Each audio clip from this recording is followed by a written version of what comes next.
Okay మా అందరికీ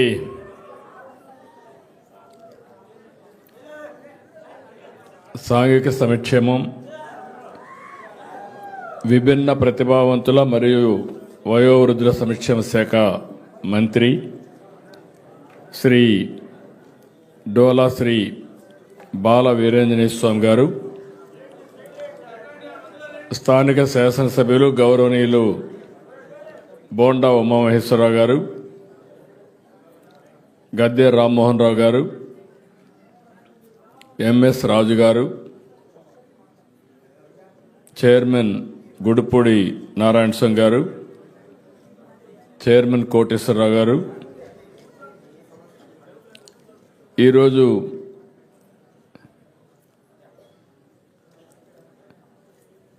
మనందరికీ ఒక స్ఫూర్తిదాయకంగా బ్రహ్మాండంగా ఆడి ప్రతిభావంతుల కాంపిటీషన్లో సక్సెస్ చూపించిన స్ఫూర్తిదాతలు ఇద్దరు మన దగ్గర ఉన్నారు. ఒకటి కరుణకుమారి, రెండు కుమారి దీపిక. వీళ్ళిద్దరిని చూస్తే జాతి గర్వపడే విధంగా బ్రహ్మాండంగా ఆడి ఒక స్ఫూర్తిని నింపారు. వాళ్ళిద్దరికి కూడా మనస్ఫూర్తిగా అభినందనలు, కంగ్రాచులేషన్స్ తెలియజేస్తున్నాను. వీళ్ళు కాకుండా ఈరోజు అర్జున్ అవార్డు గ్రహీత అజయ్ కుమార్ రెడ్డి గారు, వేదిక పైన కలెక్టర్ గారు, సెక్రటరీ గారు, అదే మరిగా అజయ్ జైన్ గారు, సూర్యకుమార్ గారు, లక్ష్మీ షా గారు, లక్ష్మీ నరసింహం గారు, రవీంద్ర బాబు గారు, శ్రీ రామసుబ్బయ్య గారు, అందరికి కూడా నమస్కారాలు, అభినందనలు, శుభాభినందనలు. ఈరోజు మనందరం కూడా ఒక పవిత్రమైన కార్యక్రమానికి ఇక్కడ సమావేశమయ్యాం. ప్రపంచమంతా అంతర్జాతీయ ప్రతిభావంతుల దినోత్సవం జరుపుకునే సందర్భంలో మనం ఇక్కడ సమావేశమై మనందరం వారికి అండగా ఉంటామని చెప్పడమే కాకుండా వారిని పూర్తిగా ప్రోత్సహించడానికి ఇక్కడ మనం సమావేశమయ్యామని చెప్పి కూడా నేను మీకు తెలియజేస్తున్నా. దివ్యాంగులు ఎప్పుడూ బలహీనులు కాదు, వాళ్ళు విభిన్న ప్రతిభావంతులు.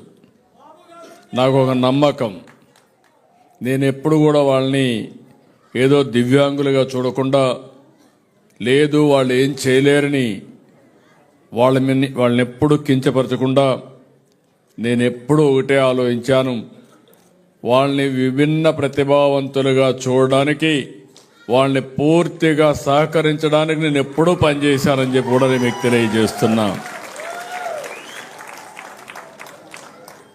ఈరోజు మీకు కొంచెం మద్దతు ఇస్తే విజయం మీదే. మీకు విజువల్ పవర్ ఎక్కువ, పట్టుదల ఎక్కువ, శక్తి మీకుంది. అందరికంటే ఎక్కువ పట్టుదల ఎవరికి ఉందంటే వారికి చిరునామాగా దివ్యాంగులు ఉంటారని చెప్పి మరొక్కసారి విజ్ఞప్తి చేస్తున్నా. ఈసారి అంతర్జాతీయ దివ్యాంగుల దినోత్సవం కూడా theme fostering disability, inclusive societies for advancing social progress. అంటే సమాజంలో అందరిలాగానే దివ్యాంగులకు సమాన అవకాశాలు, హక్కులు, గౌరవం పొందాలి. ఇందుకు అనుకూలమైన సమాజాన్ని నిర్మాణం చేయాలనేది ఈ సంవత్సరం యొక్క థీమ్, ముఖ్యమైన ఉద్దేశం అని చెప్పి కూడా నేను మీకు తెలియజేస్తున్నా. మీ ఎదుగుదలకు ఎలాంటి చట్టాలు అవసరం, ఎలాంటి ఇన్సెంటివ్స్ అవసరం, అటు అభివృద్ధి సంక్షేమ కార్యక్రమాలు రెండు కూడా ముందుకు తీసుకుపోవడానికి ఈ ప్రభుత్వం ఎప్పుడూ ముందుంటుందని చెప్పి కూడా నేను మీకు తెలియజేస్తున్నా. ఈరోజు మొట్టమొదటిసారిగా దివ్యాంగులకు కూడా పింఛన్లు ఇవ్వాలని నిర్ణయించింది ఎన్టీ రామారావు గారు. 30 రూపాయలు. ఆ తర్వాత 86లో దాన్ని 50 రూపాయలు పెంచారు. ఆ తర్వాత 2006కి దాన్ని 200 చేస్తే 120 రూపాయలు వేస్తే నేను సీఎం అవుతానే 200 నుంచి 500 చేశాను. 500 నుంచి 3000 చేశామని చెప్పి కూడా నేను మీకు తెలియజేస్తున్నాను. 2 సార్లు పెంచాం. అంటే ఒక్కసారి మళ్ళీ మొన్న వచ్చినప్పుడు ఏమాత్రం ఆలోచించకుండా 3000 6000 చేశామని మీ అందరికి విజ్ఞప్తి చేస్తున్నా.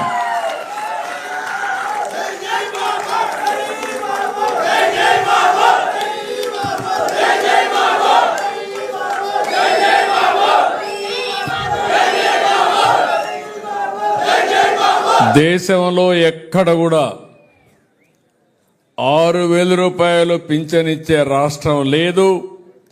పేద రాష్ట్రం, గొప్ప మనసు. అది వికలాంగుల పట్ల ఈ ప్రభుత్వానికి ఉండే, దివ్యాంగుల పట్ల ఈ ప్రభుత్వానికి ఉండే అభిమానం, ప్రేమ. ఇంకో పక్క నేను ఎప్పుడు కూడా బాధితులకు అండగా ఉండాలని. ఈరోజు మీరు చూస్తే వృద్ధులకు కానీ వితంతువులకు కానీ 4000 రూపాయలు పింఛన్ ఇస్తున్నాం. వీళ్ళకు కాకుండా డయాలసిస్ పేషెంట్లు కానీ, తలసేమియా పేషెంట్లు కానీ, ఇంకో పక్క కిడ్నీ పేషెంట్స్ ఉంటే అలాంటి వారందరికీ 10,000 రూపాయలు ఇస్తున్నాం. కొంతమంది బెడ్కే పరిమితమై ఇంట్లో కుటుంబ సేవలు, సభ్యుల సేవలు అవసరమైతే 15,000 ఇస్తున్నాం. దగ్గర 63,50,000 మందికి నెలవారీ పింఛన్లు ఇచ్చి మొదటి తారీఖున మీ ఇంటికి వచ్చి మీరెక్కడుంటే అక్కడ ఈ పింఛన్లు అందించే ఏకైక ప్రభుత్వం ఎన్డీఏ ప్రభుత్వం అని చెప్పి కూడా నేను మీకు తెలియజేస్తున్నా. ఇక్కడుండే మీ అందరికీ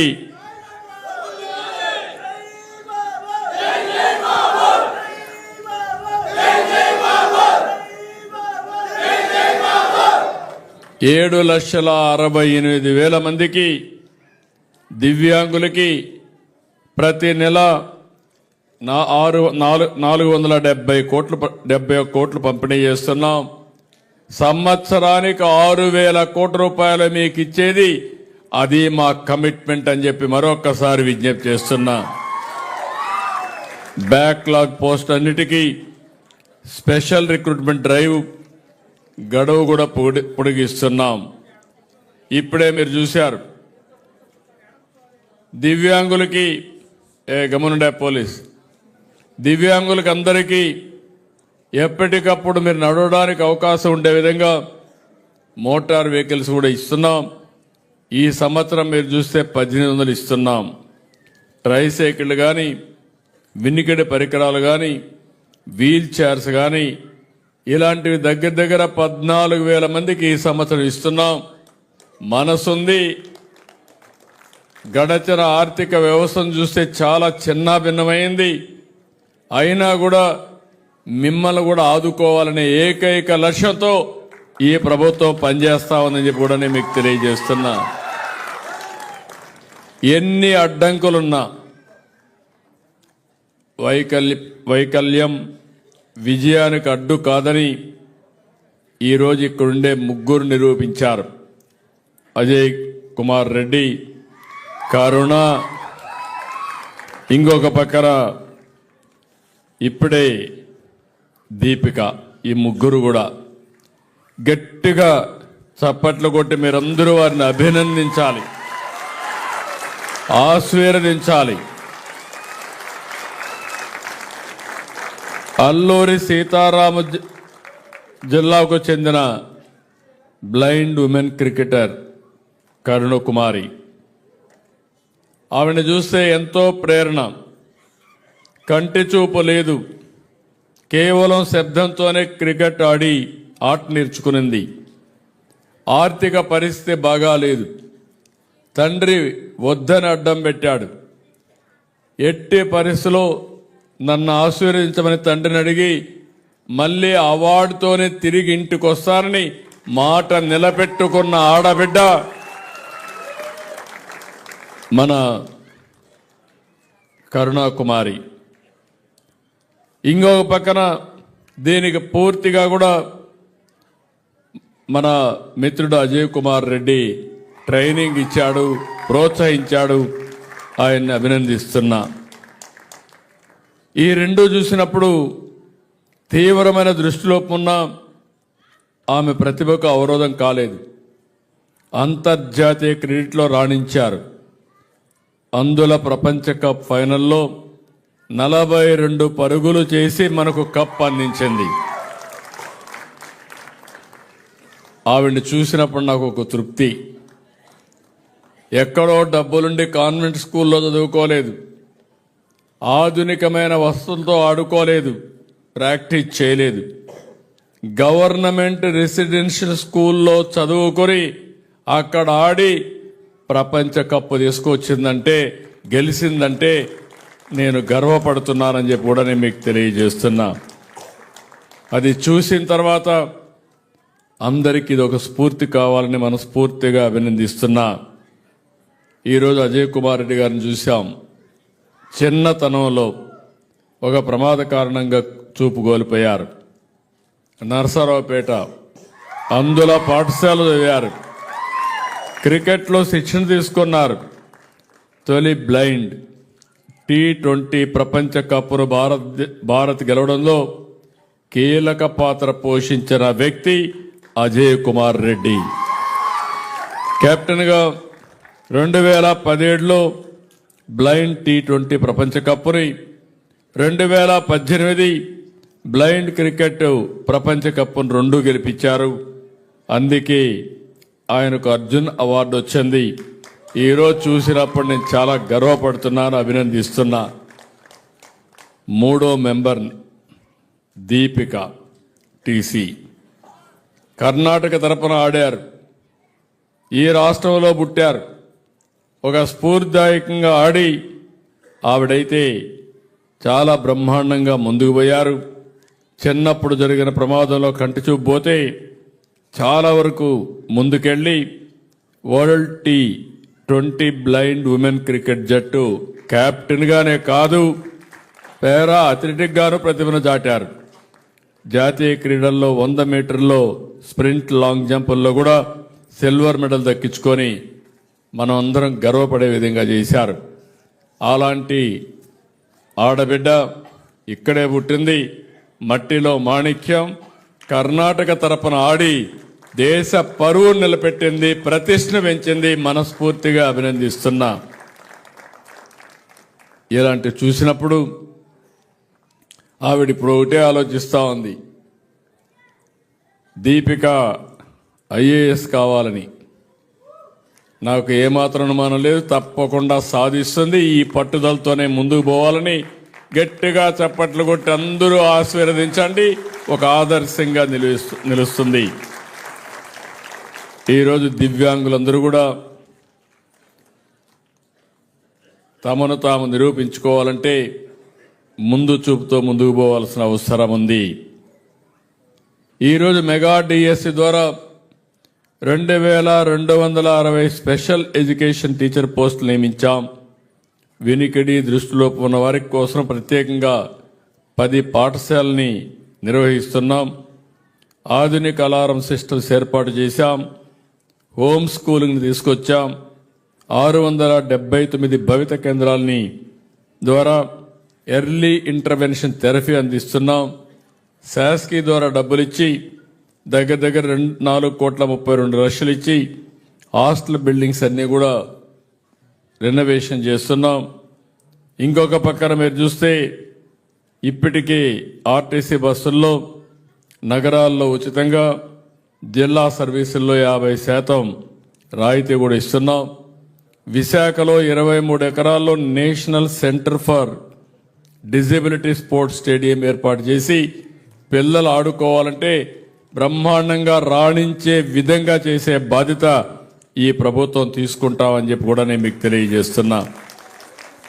ఇక్కడికి వచ్చినప్పుడు వీళ్ళు చూసిన తర్వాత నాకు ఒకటే అనిపించింది, కరుణ కుమార్ గారికి ఇప్పుడే గొట్టిపాటి రవికుమార్ ద్వారా ఒక 5 లక్షల రూపాయలు ఇచ్చారు. ఇంకొక పక్కన మీరు చూస్తే ఆంధ్ర క్రికెట్ అసోసియేషన్ ఒక 5 లక్షల రూపాయలు ఇచ్చారు. బ్లైండ్ క్రికెట్ అసోసియేషన్ తరపున 1 లక్ష ఇచ్చారు. రాష్ట్ర ప్రభుత్వం తరపున 15 లక్షల రూపాయలు ఆ అమ్మాయికి ఇచ్చి ఒక ఇల్లు కూడా కట్టిస్తామని మీ అందరికీ హామీ ఇస్తున్నా. ఇంకొక పక్కన అజయ్ కుమార్ రెడ్డి గారికి కూడా ఒక స్ఫూర్తిదాయకంగా పనిచేశారు. 2.5 లక్షల రూపాయలు రాష్ట్ర ప్రభుత్వం తరపున ఆయనకు ఇస్తామని చెప్పి కూడా నేను హామీ ఇస్తున్నా.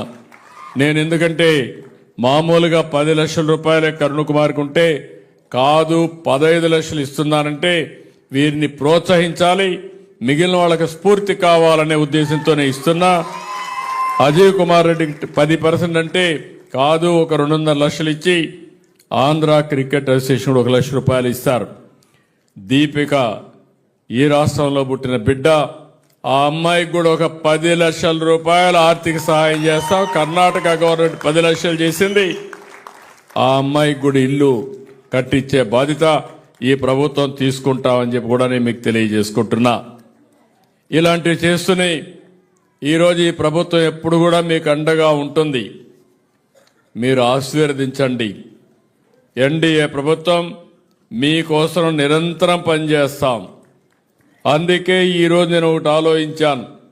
నేను ఎప్పుడొచ్చినా మీకు అండగా ఉంటానని చెప్పడానికి ఈరోజు ఆలోచిస్తే మళ్ళీ ఒక మంచి పేరు కూడా పెట్టాను. ఇంద్రధనస్సుల మీ జీవితాల్లో నిత్యం వెలుగులుండాలని మనస్ఫూర్తిగా కోరుకుంటూ 7 వరాలు ఇంద్రధనస్సు 7 వరాలు ఈరోజు ప్రకటిస్తున్నా.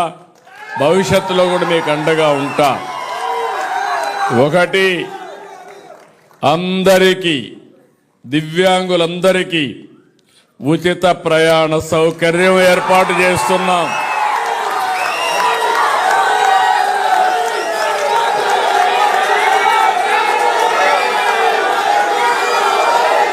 నా ఉద్దేశం ఒకటి, సమాజంలో అందరికంటే ఇబ్బందులో ఉండేది మీరు, అందులో మిమ్మల్ని ఆదుకోవడం మా బాధ్యత. అందుకే అందరికీ ఉచిత ప్రయాణ సౌకర్యం ఏర్పాటు చేస్తానని చెప్పి కూడా నేను మీకు తెలియజేస్తున్నా. మీలో కూడా ఆత్మవిశ్వాసం పెంచడానికి అన్ని స్థానిక సంస్థల్లో మీరు గెలిస్తే ఒకరుంటారు, ఒకవేళ గెలవలేకపోతే ఎక్సెప్షియోగా ప్రతి ఒక్క బాడీలో మిమ్మల్ని పెట్టే బాధ్యత తీసుకొస్తాం.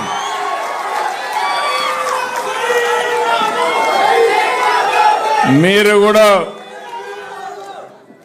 రాజకీయాల్లో రాణించాలి, ప్రజాసేవ కూడా చేయాలి. ఈ దివ్యాంగులుగా ఉండే మీకు ఇది అడ్డంకు కాదని చెప్పడానికి ఈరోజు ఈ నిర్ణయం తీసుకుంటున్నానని చెప్పి కూడా నేను మీకు తెలియజేస్తున్నా. 3వది, దివ్యాంగులకు ఆర్థిక సబ్సిడీ పునరుద్ధరణ. ఎస్సీ, ఎస్టీ, బీసీ, మైనారిటీకి ఇచ్చినట్టే మీకు కూడా మళ్లీ ఈ కార్యక్రమాన్ని పునరుద్ధరిస్తాం. దీనికి ఒక 19 కోట్లు అవుతుంది. పర్వాలేదు, మీకు అండగా నేను ఉంటానని చెప్పి మీకు తెలియజేస్తున్నా. క్రీడల్లో పూర్తి స్థాయి భాగస్వామ్యం. శాప్ ద్వారా అన్ని క్రీడా కార్యక్రమాలు, టాలెంట్ డెవలప్మెంట్ స్కీములు దివ్యాంగులకు అందుబాటులో ఉండే విధంగా చర్యలు తీసుకుంటానని చెప్పి కూడా నేను మీకు తెలియజేసుకుంటున్నాను. 5వది, మీరు ఎక్కడ టిట్కోలా కానీ ఎక్కడ ఇండ్లు ఇచ్చినా గ్రౌండ్ ఫ్లోర్లోనే మీకు ఇల్లు ఇచ్చే ఏర్పాటు చేస్తామని మీ అందరికీ హామీ ఇస్తున్నాను. ఇంకో పక్క 6, వినికిడి లోపం ఉన్న వారికి డిగ్రీ కళాశాల. బాపట్ల ప్రభుత్వ పాఠశాల ఉంది. జూనియర్ కాలేజీతో పాటు వినికిడి లోపం ఉన్న విద్యార్థుల కోసం ప్రత్యేక డిగ్రీ కాలేజ్ ఏర్పాటు చేస్తాం. ఇంకొక పక్క రెసిడెన్షియల్ విద్యార్థులకి పెన్షన్ మీరు ఎక్కడుంటే అక్కడే డిస్ట్రిబ్యూట్ చేసే ఏర్పాటు, కాలేజీలో ఉంటే కాలేజీలో, హాస్టల్లో ఉంటే హాస్టల్లో మీ పెన్షన్ ఇచ్చే ఏర్పాటు చేస్తామని చెప్పి కూడా నేను మీకు తెలియజేస్తున్నా. ఇది కాకుండా అన్ని జిల్లాల్లో, అమరావతిలో ప్రత్యేకంగా మీ అందరికీ విభిన్న ప్రతిభావంతుల కోసం ఒక భవన్ ఏర్పాటు చేస్తాం.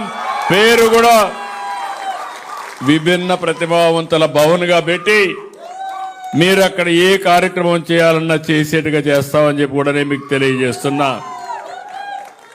అదే మాదిరిగా రేపు రాబోయే రోజుల్లో ప్రజా రాజధాని అమరావతి, అమరావతిలో మీరు తిరగడానికి అనుకూలంగా, దివ్యాంగులకు అనుకూలమైన నగరంగా అన్ని ఏర్పాట్లు చేసే బాధ్యత తీసుకుంటాం, అన్ని జాగ్రత్తలు తీసుకుంటాం.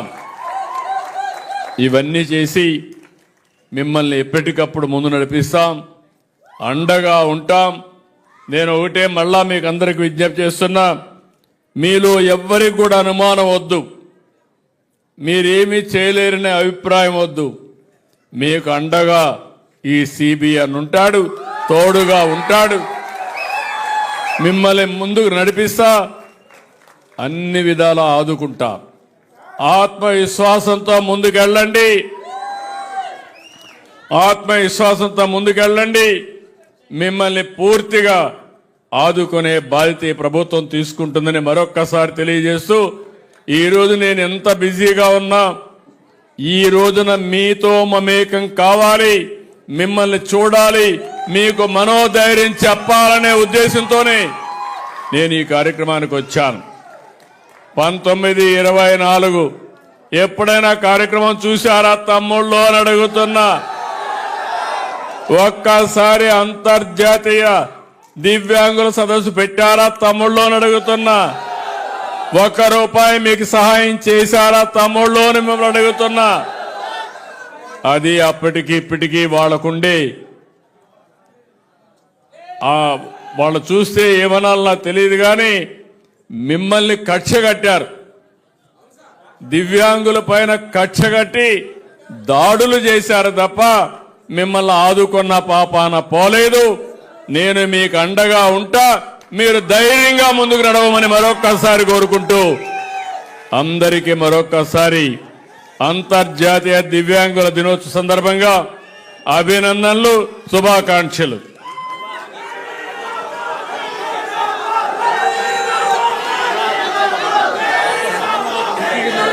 దివంగత నేత ఎన్టీఆర్ పెట్టిన దర్శనాలు డైరెక్ట్ అవకాశం